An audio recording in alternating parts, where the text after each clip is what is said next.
Alright, so hopefully everyone has now gotten their circle to the appropriate size, whether it was by changing the crochet size hook. And I didn't mention in the previous video, but if it was too big, then you could also downgrade to a smaller hook to adjust the size. Or maybe by adjusting your tension. Alright, so we're going to move on now. We completed round 3, and so we're going to move on to round 4. It starts out with an asterisk, and remember, when you see one asterisk, you know there's probably going to be another asterisk, and what is in between the two asterisks will most likely be repeated.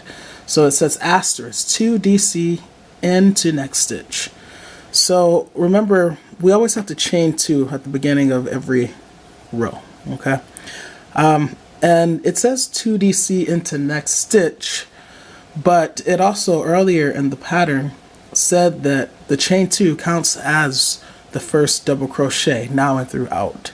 So assuming that this row is supposed to start with 2 DC, 2 double crochets in 1 stitch, that makes me think that I'm supposed to put another double crochet into that chain 2 there.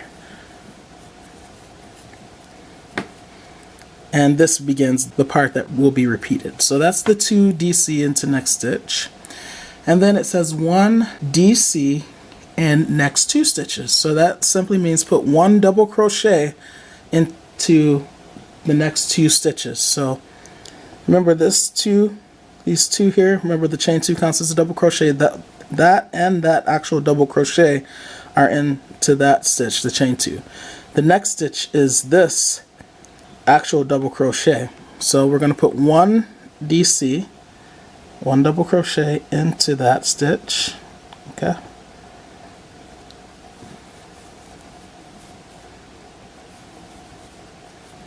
Okay, so we have 2 into that one, 1 into that one, but it said the next 2 stitches put 1 DC in it, right? So we got to go to the next stitch now and put 1 double crochet into that stitch.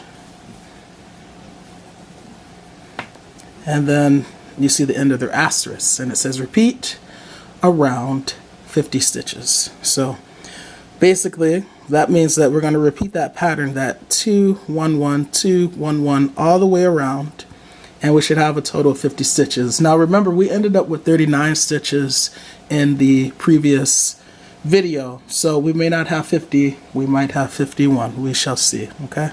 But for now, I'm just going to continue on with the pattern as is. So the next stitch, I'm going to put 2 double crochets into it. 1,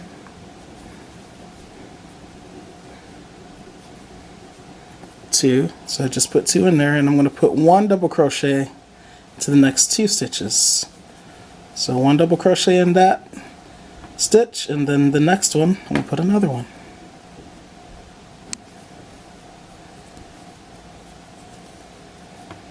And I'm just going to continue 2 1 1 2 1 1 all the way around.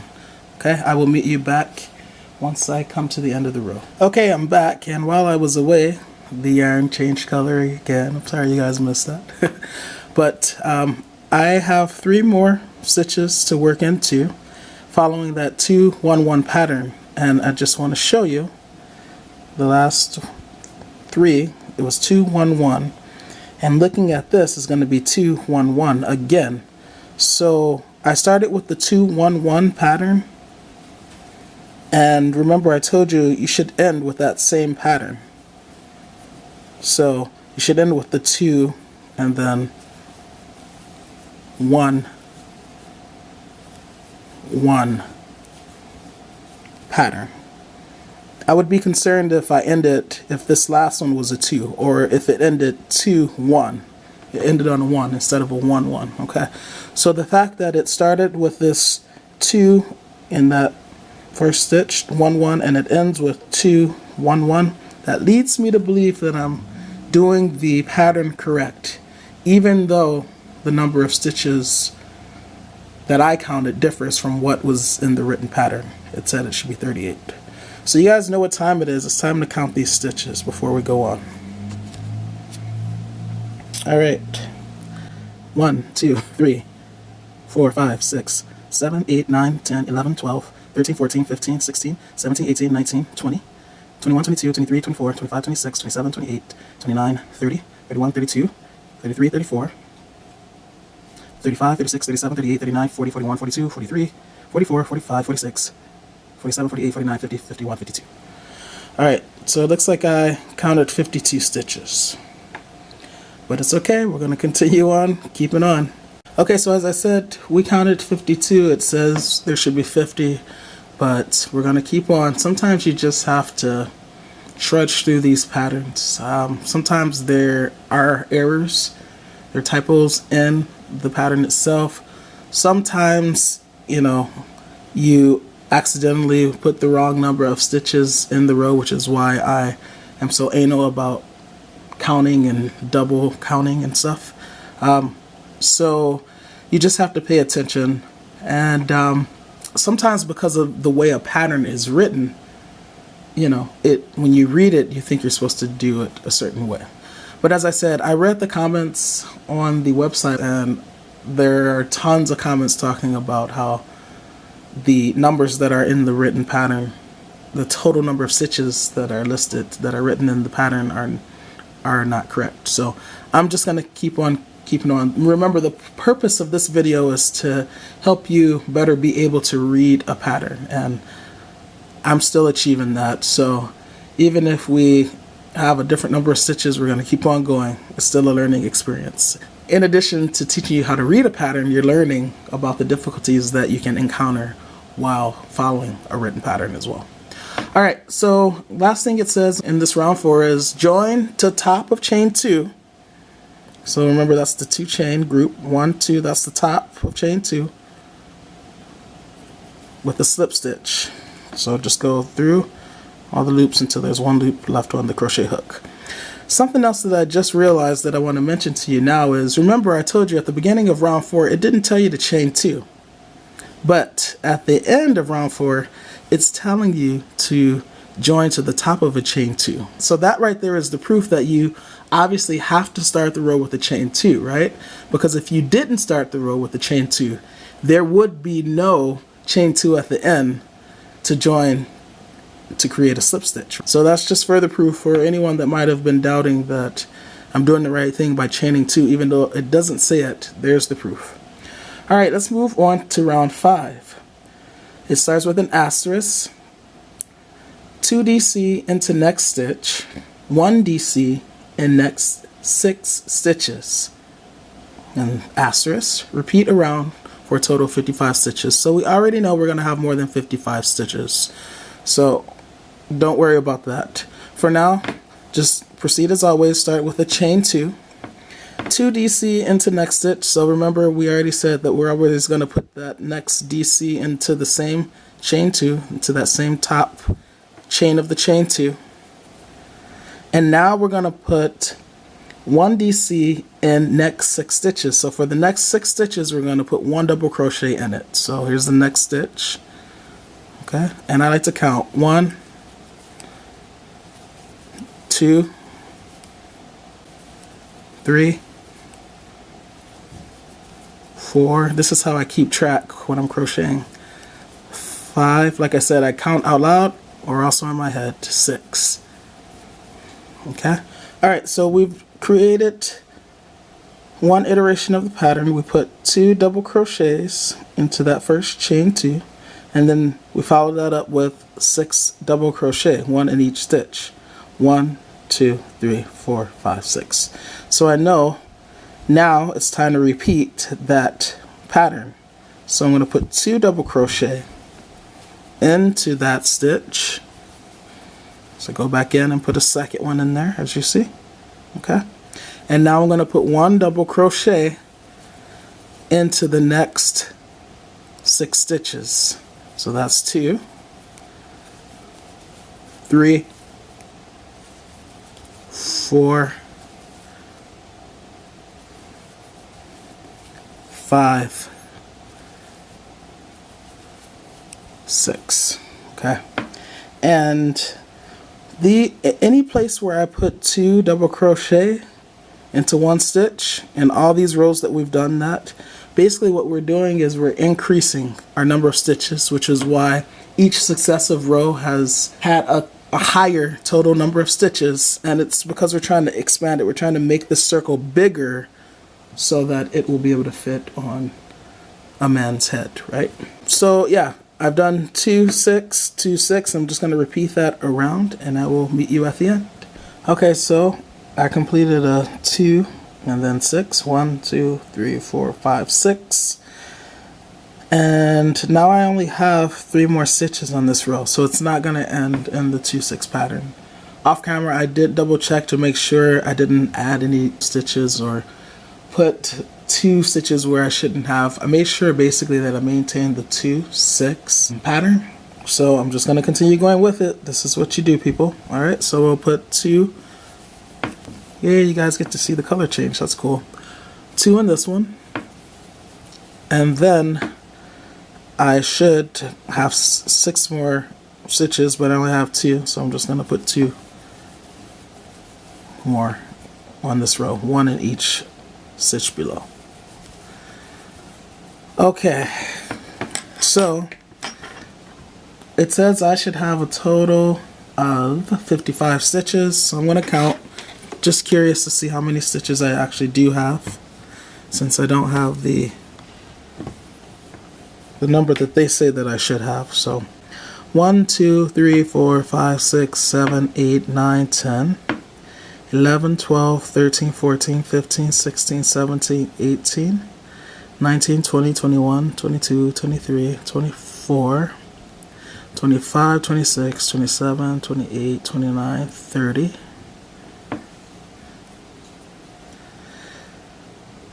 31, 32, 33, 34, 35, 36, 37, 38, 39, 40, 41, 42, 43, 44, 45, 6, 7, 8, 9, 50.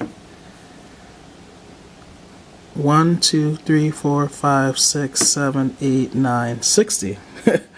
So I have 60 stitches on here, and I should have only 55. But I'm going to continue with the pattern, as I said. So at the end it says join to top of chain 2 with a slip stitch. If I didn't have the number of stitches in another pattern where I was sure that I was the person that had done something wrong, I would definitely stop and not continue. But I don't think that's the case here. So, alright, now there is a note. You might get 56 stitches, but that's alright. It won't affect the overall size of your hat, and it will still turn out just fine. If you do end up with 56 stitches in round 5, it's recommended you make 57 stitches total so you have an odd number to work the edging across. Alright, so I ended up with 60. So I'm going to make it 59 by going back to this one where I put 2 double crochet in. By the way, I don't think I've ever shown you how to take your work out. Basically, you take the crochet hook out of the loop and just pull like that. Okay, and then when you're ready to start it again, you put it in the loop and you start over. Alright, so instead of putting 2 stitches here in that one, I'm just going to put 1 double crochet in it. So I'm not going to put another stitch in there. So these last 3 stitches of this row will have 1 double crochet, and I will have a total of 59 stitches, which is an odd number, obviously, for the row. So as I said before, while the number of stitches in a row, in a pattern is very important, for something like this, it's not going to make a huge deal. It just affects the sizing, and a couple of stitches, is not going to make or break you. Alrighty, so I have 59 stitches. Now, rounds 6 through 10, it says 1 DC into each stitch around, 55 stitches. Translation, put 1 double crochet into every single stitch for a total of 55 stitches. Obviously, we know for this video, for us, since we're ending up with 59 stitches, we're gonna have a total of 59 stitches. So this is very simple. We will chain 2, and since it's just one double crochet, we're not increasing anymore, okay? So here's that stitch, the chain 2, and there's the chain 2. We will put our next stitch into the next double crochet. So there. Let me get up close, okay? So I yarn over, and then I go into that stitch, that double crochet. There. See?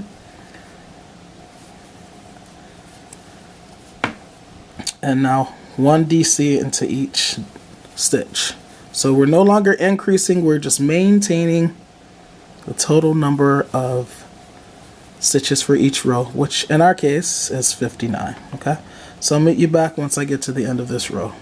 Okay, so first of all, do you guys notice something in this video right now? Something really interesting. I'm just sitting here crocheting, and would you look, I look at the skein at the end, and there's the tail. I swear I could not find it before, and it's usually never hard to find. But lo and behold, there it is. Oh well. Alright, moving back on to this. So as you can see, I'm at the end of the row, and I am going to join with a slip stitch as it told me to do. So find the chain 2, go into the top, yarn over, and just pull all the way through. Okay, so it says do that for round 6 through 10. So I have to do that 4 more times. I have to do 4 more rounds like that. So you might be thinking, round 4 more? Why 4? I mean, don't you have 3? You only have to do it 4 times. 10 minus 6 is 4. But you have to count each row. So row 6, row 7, row 8, row 9, row 10. So it's a total of 5 rows. Now if you were actually working with a solid color, it would be a little bit harder to tell where you're at, you know? And so something that you could use is a stitch marker. So you could mark the first row, row 6, okay? So you can use a yarn, like a piece of yarn, and just kind of hook it through like that. And that will hold on to the place. That'll let you know that that was row 6. So every row that you make thereafter, you know, was row 7, row 8, row 9. Or you can use this kind of stitch marker that I showed you in my useful extra tools video, okay? And just clip it on like that. That also lets me know that, hey, this is row 6, okay? So I'm going to crochet 4 more rows, and then we're going to end this video, because I think that'll be plenty for you to work on. Last thing I want to say is notice that it's starting to curve. So now that I'm no longer increasing, and as I continue making non-increase rows, it's going to continue starting to form the side by curving, okay? Alright guys, so I just completed rows 6 through 10, rounds 6 through 10. They call it rounds because it's a circle, right? I'm just in the habit of using the term rows because I've made a lot of like Afghan scarves and things like that. But yeah, round 6 through 10. So remember my stitch marker way back here is round 6, round 7, round 8, round 9, and round 10, okay? So this is where I am going to leave this video, okay? This will be enough to keep you busy for a while. Something that I do want to mention before I end the video is that even though I didn't say it, I showed it, and I hope you remember that once you get to the end of the row, you slip stitch with the chain 2, starting the row. And then you chain 2 and start the next row. So remember that chain 2, you can see them here. That's the chain 2 in round 6. There's the chain 2 in round 7. There's the chain 2 in round 8. There's the chain 2 in round 9. And here's the chain 2 in round 10. Okay? And I slip stitch it. So remember, don't forget to do the chain 2 at the beginning of each row. It's very important. And as I told you, it's starting to round out and curve, right? You can see the hat forming before our very eyes. And so in the next video, we will pick up with rounds 11 through 13, where we get to start the ribbing. How exciting. Alright guys, I'll see you in the next video.